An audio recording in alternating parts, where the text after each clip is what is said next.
Welcome back to our channel. আশা করি তোমরা সবাই ভালো আছো। আজ আমাদের আলোচ্য বিষয় চতুর্থ শ্রেণীর গণিত বিষয়ের ফার্স্ট সামেটিভ এক্সাম অর্থাৎ প্রথম পর্যায়ক্রমিক মূল্যায়নের একটা উত্তর সহ নমুনা প্রশ্নপত্র নিয়ে। ফুল মার্কস তোমাদের থাকবে 20 এবং সময় থাকবে 40 মিনিট। এই প্রশ্নপত্রের সমস্ত প্রশ্নগুলি তোমাদের প্রথম পরীক্ষার জন্য ভীষণ গুরুত্বপূর্ণ, তাই তোমরা ভিডিওটি প্রথম থেকে শেষ অবধি সম্পূর্ণ দেখবে। সরাসরি স্ক্রিনে তোমরা উত্তর সহ নমুনা প্রশ্নপত্রটা দেখতে পাচ্ছ। এক, সঠিক উত্তরটি নির্বাচন করো। 1 × 4 = 4।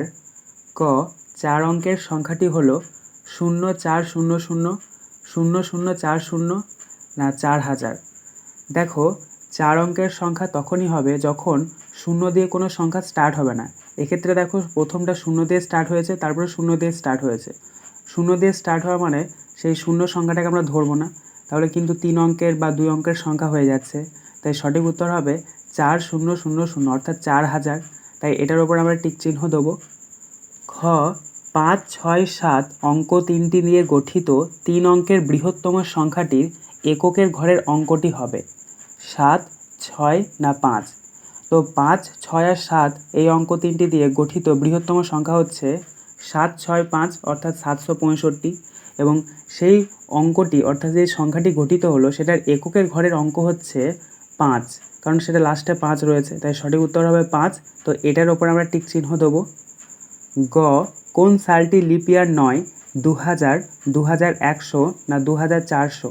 সঠিক উত্তর হবে 2100, তাই এটার উপর আমরা টিক চিহ্ন দেবো। ঘ, 12 ঘন্টার ঘড়িতে বিকেল 5টা 20 হলে 24 ঘন্টার ঘড়িতে হবে 16টা 20, 17টা 20 না 18টা 20? দেখো, 12 ঘন্টার ঘড়িতে যেই টাইমটা দেওয়া থাকে সেটাকে যদি আমরা 12 দিয়ে যোগ করি তাহলে 24 ঘন্টার ঘড়িতে যে টাইমটা থাকবে সেটা আমরা পেয়ে যাব। এখানে 5টা 20 আছে, 5টা 20কে যদি আমরা 12 দিয়ে যোগ করি তাহলে পাবো 17টা 20। তাই এক্ষেত্রে আমাদের উত্তর হবে 17, 20। এটার উপর আমরা টিক চিহ্ন দেবো। 2, সত্য না মিথ্যা লেখো। হাফগণিত 4 = 2। অর্থাৎ এখানে সত্য হলে তোমরা সত্য লিখবে এবং মিথ্যা হলে মিথ্যা লিখবে। কয়েকটা দেখো, 2000 × 3 = 5000। দেখো, 2000কে 3 দিয়ে যদি আমরা গুণ করি তাহলে 6000 পাচ্ছি এবং এখানে 5000 দেওয়া রয়েছে, এটা ভুল, তাই এখানে আমরা লিখব মিথ্যা। খ, 9 × 11 গুণফলটি 7 × 12 গুণফলের থেকে বেশি। দেখো, 9 × 11কে যদি আমরা গুণ করি তাহলে 99 পাচ্ছি, আর 7কে 12 দিয়ে যদি আমরা গুণ করি তাহলে 84 পাচ্ছি। তো অবশ্য 99টা 84 থেকে বেশি, তাই এটা সত্য হবে। গ, ভাজ্য সমান ভাজক গণিত ভাগশেষ যুক্ত ভাগফল, এটা সত্য না মিথ্যা? তো দেখো, আমরা জানি ভাজ্য সমান কি? ভাজক গণিত ভাগফল যুক্ত ভাগশেষ।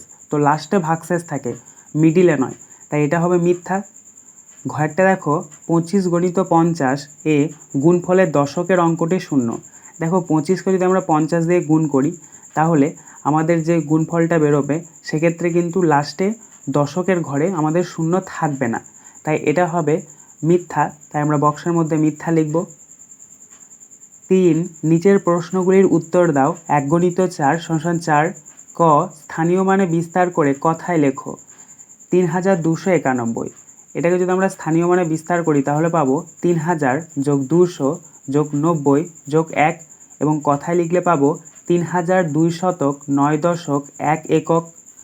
খ, অঙ্কে লেখো 4201। এটাকে যদি আমরা অঙ্কে লিখি তাহলে পাবো 4021। গ, ঊর্ধ্বক্রমে সাজাও 725, 512, 832, 678। ঊর্ধ্বক্রম মানে হচ্ছে ছোট থেকে বড় সাজাতে হবে। তো ঊর্ধ্বক্রমে সাজিয়ে পাই 512 <, 678 <, 725 <, 832। ঘ, 148 সংখ্যায় 4-এর প্রকৃত মান ও 8-এর স্থানীয় মান লেখো। উত্তর, দেখো, 148 সংখ্যাটির 4-এর প্রকৃত মান 4 হবে, কারণ দেখো যে কোনো সংখ্যার প্রকৃত মান সেটাই থাকে, তো 4-এর প্রকৃত মান 4। এবং 8-এর স্থানীয় মান দেখো, 148-এর মধ্যে 8 সবারই লাস্টে রয়েছে, তো 8 তো লিখতেই হবে, এবং 8-এর পরে আর কোনো সংখ্যা নেই, তাই কোনো শূন্যও বসবে না, তাই 8-এর স্থানীয় মান 8 হবে। 4, ক, যোগ করো প্রশ্নের মান 2। ঘন্টা, মিনিট, সেকেন্ড। 2 ঘন্টা 20 মিনিট 20 সেকেন্ড যোগ 5 ঘন্টা 22 মিনিট 41 সেকেন্ড। তো তোমরা যোগ করে নাও, ডান দিক থেকে যোগ করবে। দেখো 20 আর 41 যোগ করলে হচ্ছে 61 সেকেন্ড, 20 আর 22 যোগ করলে হচ্ছে 42 মিনিট, আর 2 আর 5 যোগ করলে হচ্ছে 7 ঘন্টা। এবার দেখো সেকেন্ডটা 61 রয়েছে, 60-এর বেশি রয়েছে, এটাকে আবার কনভার্ট করতে হবে। তো তার নিচে লিখবে 7 ঘন্টা 42 মিনিট।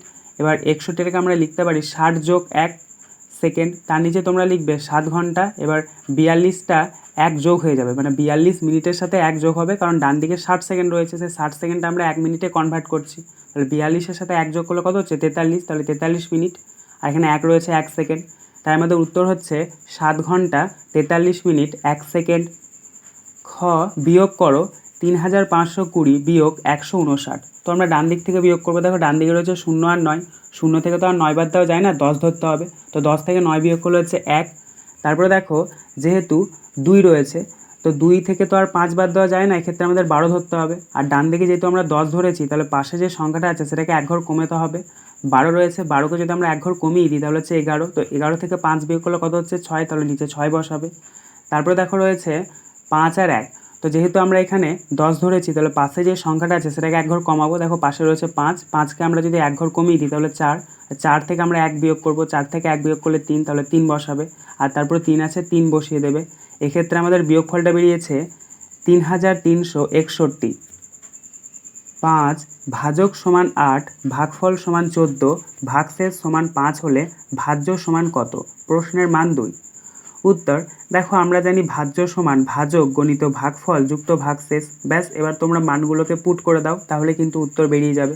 তো সমানের নিচে সমান দাও, ভাজক দেখো 8 আছে 8 লিখবে, তারপরে গুণ চিহ্ন। ভাগফল দেখো 14 আছে 14 লিখবে, তারপরে যোগ চিহ্ন। ভাগশেষ দেখো 5 আছে 5 লিখবে, তার নিচে সমান চিহ্ন দেবে।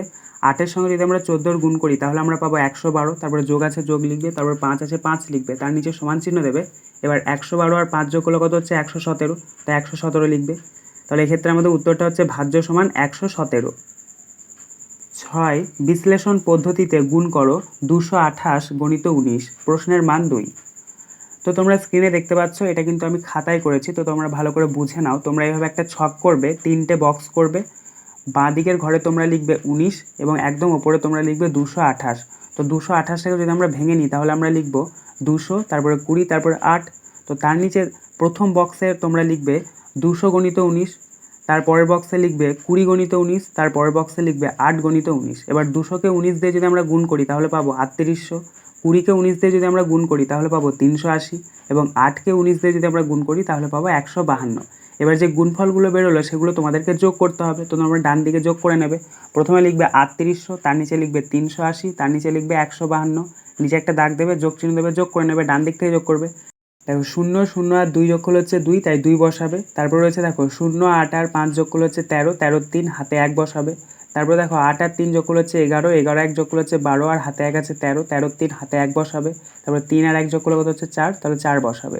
এক্ষেত্রে আমাদের যোগফলটা বেরিয়েছে 4332, এবং এটাই আমাদের গুণফল। অতএব নির্ণয় গুণফল সমান সমান 4332। 7 মিতালি পিসি 756টি কলা নিয়ে বাজারে গেল। মিতালি পিসি কত ডজন কলা নিয়ে বাজারে গেল হিসাব করো। প্রশ্নের মান 2। উত্তর, প্রথমে তোমরা লিখবে আমরা জানি 1 ডজন কলা সমান সমান 12টি। সমস্যাটি হলো 756 ভাগ 12, অর্থাৎ 756কে 12 দিয়ে ভাগ করতে হবে। তো নিচে লিখবে সমাধান, ভাগের একটা বক্স করবে, মাঝখানে তোমরা লিখবে 756, বাঁ দিকে তোমরা লিখবে 12। তো প্রথমে তোমরা নিয়ে যাবে 12 6 72, 75 নিচে 72 লিখবে, নিচে একটা দাগ দেবে, বিয়োগ চিহ্ন দেবে, বিয়োগ করে নেবে। 6টা আছে 6টা নামিয়ে নেবে। 5 থেকে 2 বিয়োগ করলে কত হচ্ছে 3, 3 নামিয়ে নেবে। আর 7 থেকে 7 বিয়োগ করলে 0, বাঁ দিকে 0 বসে না। এবার 36কে 12 দিয়ে ভাগ করবে। তো 12 কততে 36, 12 3 36, তাহলে ওপরে 3, আর 36-এর নিচে 36, নিচে একটা দাগ দেবে, বিয়োগ চিহ্ন দেবে। দেখো ভাগটা মিলে গেছে, তো 0 লিখবে। তাহলে এক্ষেত্রে আমাদের ভাগফলটা বেরিয়েছে 6 10 3 63। অতএব আমরা উত্তরটা লিখে নেব, মিতালি পিসি 63 ডজন কলা নিয়ে বাজারে গেল। আজকের আলোচনা পর্বটি এখানেই শেষ হলো। আশা করি ভিডিওটি তোমাদের ভালো লেগেছে। যদি ভালো লাগে একটা করে লাইক করে দিও। সবশেষে তোমাদের কাছে একটাই অনুরোধ, যারা এখনও পর্যন্ত আমাদের চ্যানেলটিকে সাবস্ক্রাইব করে উঠতে পারোনি, তারা চ্যানেলটিকে সাবস্ক্রাইব করে পাশে থাকা নোটিফিকেশন বেলকে অল প্রেস করে নিও এই ধরনের নতুন নতুন ভিডিও পাওয়ার জন্য। ধন্যবাদ।